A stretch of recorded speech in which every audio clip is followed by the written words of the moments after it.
Luxury meets practicality, and innovation is the standard.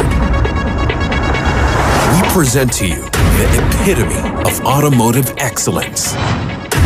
Elevate every journey with the new Isuzu Mu-X. It's more than just an SUV. It's your passport to luxury, innovation, and unforgettable experiences. The new Isuzu Mu-X. Take the lead. I've been coming up hot for a minute. Everybody know the drop when I'm in it. Yeah, I go so yo. Everybody know you know when they click through. Try to send this box to be a so big fun.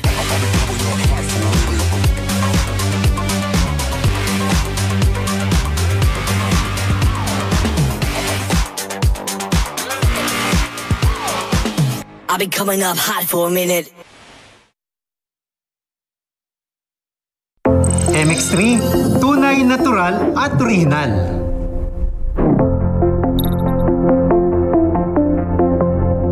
Mahalagang paalala, ang MX-3 capsule ay hindi gamot at hindi dapat gamiting panggamot sa anumang uri ng sakit. Luxury meets practicality, and innovation is the standard.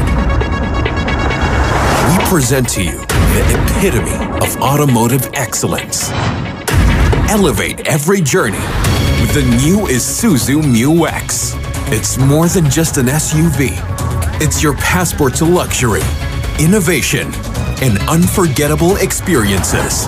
The new Isuzu Mu-X. Take the lead. I've been coming up hot for a minute. Everybody know the drop when I'm in it. Yeah, I go so yo. Everybody know you know when they click through. Try to send this box to be a so big fun.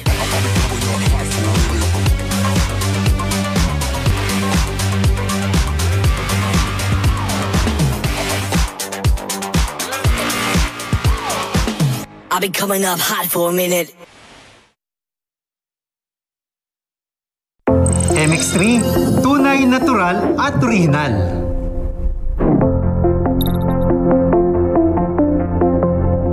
Mahalagang paalala, ang MX-3 capsule ay hindi gamot at hindi dapat gamiting panggamot sa anumang uri ng sakit. Bakit panatag ang loob ko sa MX-3?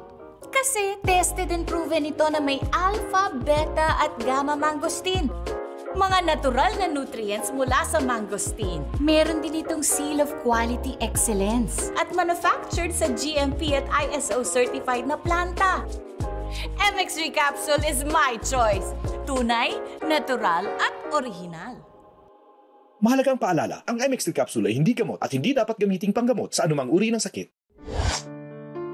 Sa dami po namin, 12 po kami magkakapatid. Gustuin man po namin kumain ng maayos na masapat sa amin, kakarampot lang po yung pagkain na nakahain sa aming hapag. Anong precious gift ang naghihintay sa pamilyang nakakaranas ng kagutuman? The Edwin Malanaw Story, dito sa 700 Club Asia. Lunes sa GMA, alas 12 ng gabi.